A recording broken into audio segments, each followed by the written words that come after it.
because screening tools like mammogram have lower sensitivity, patients are more likely to be diagnosed at higher stages. And so higher stage does mean that there is a higher risk of recurrence compared to lower stages.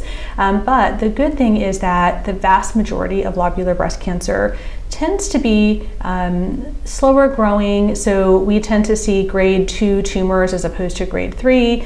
We tend to see tumors that are estrogen receptor positive and HER2 negative, lower proliferation rate. So if you look at Ki67, for example, they do tend to be lower. Not to say that there aren't faster growing lobular tumors.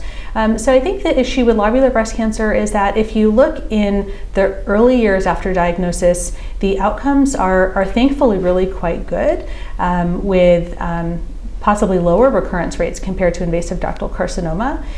But once you start getting beyond 5 years and you start to follow patients longer term, what we see is that the risk of recurrence just increases year over year. So if you look at what's called late recurrences, the risk of a late recurrence is actually higher for patients with lobular breast cancer compared to a similar molecular subtype invasive ductal carcinoma. So the majority of patients who are diagnosed with early stage lobular breast cancer will do quite well, but we do need to keep in mind this cumulatively increasing risk of late recurrence.